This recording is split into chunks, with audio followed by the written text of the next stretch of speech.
Salut les EB4, aujourd'hui notre leçon est une leçon d'orthographe dictée intitulée L'accord du verbe avec le sujet. On peut trouver cette leçon à la page 59 dans notre livre unique de français Vivre le français et pour l'application à la page 45 dans le cahier d'activité. Alors, comme on le savait que la structure d'une phrase française est la suivante, sujet plus verbe plus complément, c'est-à-dire la phrase française est composée d'un sujet suivi d'un verbe et puis ensuite d'un complément qui complète le sens de la phrase. Alors, le sujet s'accorde toujours avec le verbe en genre et en nombre, c'est-à-dire si le sujet est au singulier, alors le verbe est au singulier.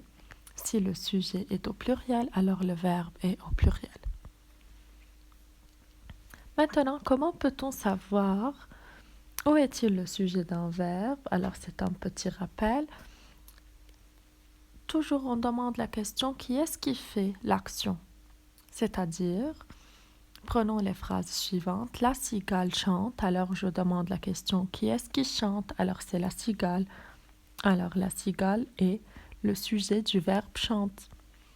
Alors, on remarque, puisque la cigale est au singulier, alors chante prend la marque du singulier. La même chose, le petit poussé court. Alors je demande la question qui est-ce qui court? Alors c'est le petit poussé. Alors de même, puisque le petit poussé est au singulier, alors court est au singulier. Maintenant, prenons ces deux exemples pour voir comment le verbe s'accorde en nombre avec le sujet. Le coureur s'élance. Alors, je demande la question qui est-ce qui s'élance? Alors, c'est le coureur. Alors, puisque le coureur est au singulier, alors s'élance est au singulier. Mais dans le deuxième exemple, les coureurs s'élancent.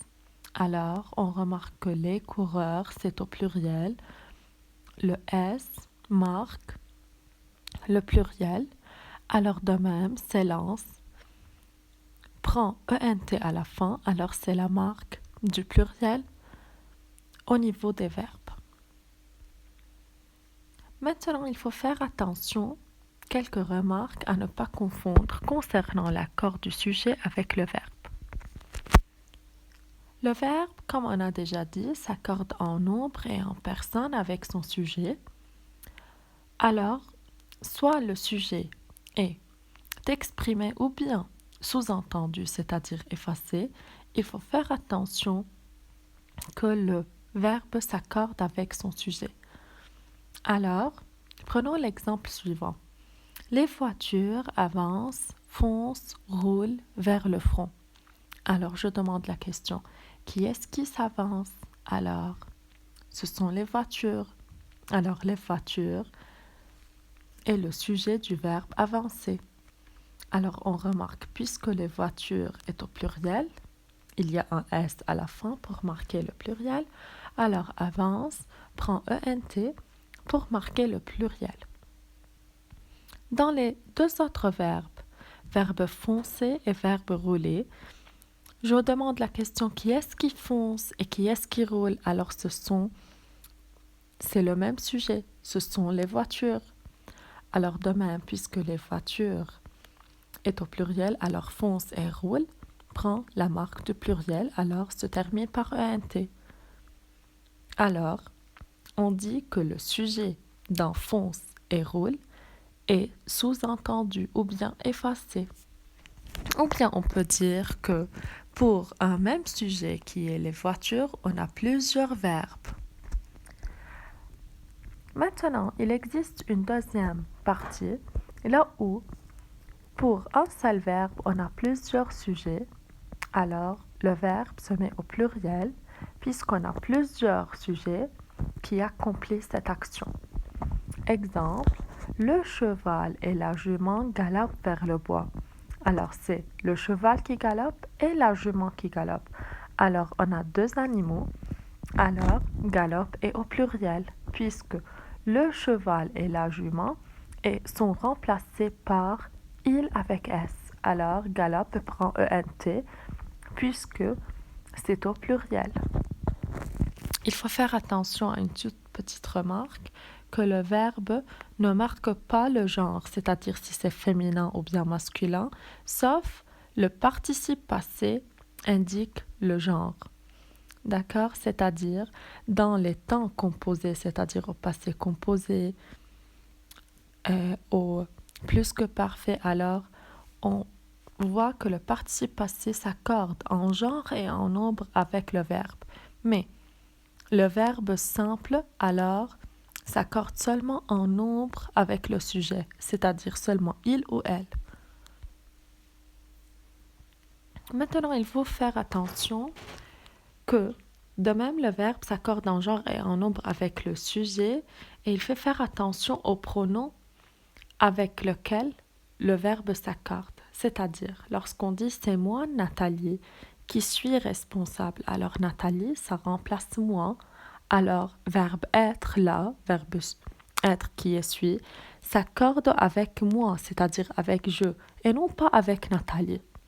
De même, c'est nous, les femmes, qui devons continuer. Alors, le verbe devons, c'est le verbe devoir, s'accorde avec nous et non pas avec les femmes. Alors, il faut faire attention aux pronoms auxquels le verbe doit s'accorder.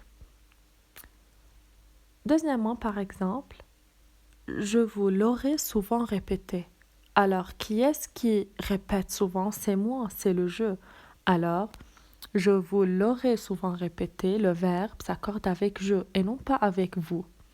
De même, un troisième exemple, elles nous auront prévenu, c'est elles qui auront prévenu et non pas nous.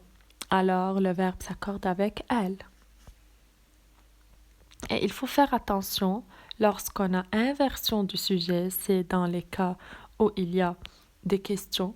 Alors, quel est le domaine auquel s'appliquent ces quotas? Alors, s'applique prend ENT puisqu'il s'accorde avec son sujet qui est ses quotas. Alors, on continue. Finalement, lorsqu'on a plusieurs sujets, alors ces sujets peuvent être soit coordonnés, c'est-à-dire il y a et ou bien ainsi que qui relie entre plusieurs sujets. Exemple, la Belgique et la France comptent de nombreux étrangers. Alors, je demande la question qui est-ce qui compte de nombreux étrangers? Alors, c'est la Belgique et la France. Alors, pour un seul verbe qui est compte, on a deux sujets, la Belgique et la France. Alors, ces deux sujets sont reliés l'un à l'autre par et. Alors, c'est pourquoi on dit que le sujet est au pluriel, alors compte est au pluriel. Maintenant, lorsqu'on a des sujets reliés l'un à l'autre, soit par ou bien par ni, alors c'est la même chose. On dit que le sujet est au pluriel. Exemple, ni la Hongrie ni la Pologne n'est favorable. On ne dit pas n'est favorable, on dit que c'est mieux de dire ne sont favorables.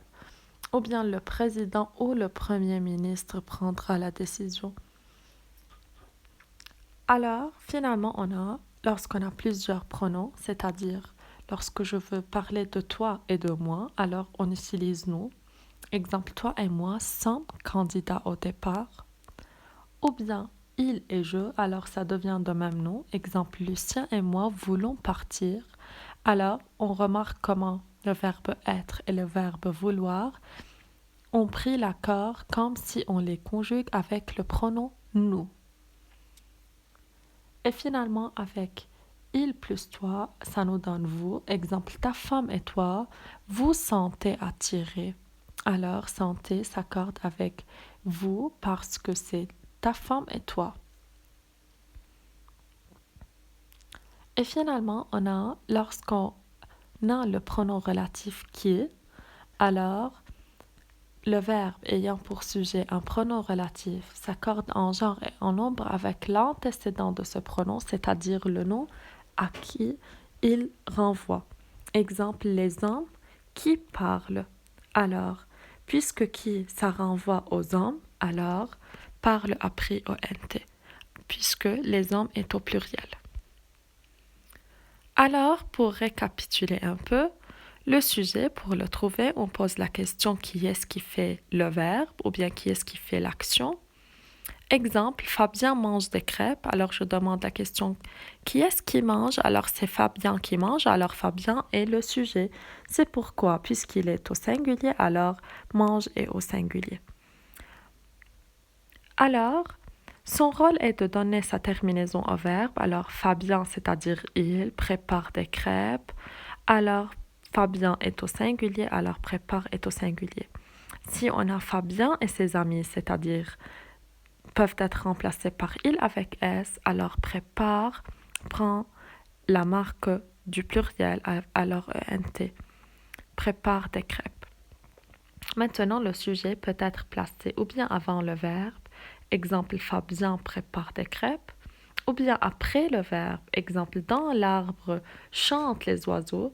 Alors lorsque je demande la question qui est-ce qui chante, alors ce sont les oiseaux, malgré que le sujet est placé après le verbe, mais il s'accorde l'un avec l'autre. Et finalement, il peut être éloigné du verbe. Exemple, Pierre, ce matin dort encore. Alors, qui est-ce qui dort? C'est Pierre. Alors, puisque Pierre est au singulier, alors dort est au singulier. Alors, comme ça, on a terminé notre leçon. N'oubliez pas de faire les exercices, de réviser et de lire le bilan à la page 59 et à bientôt.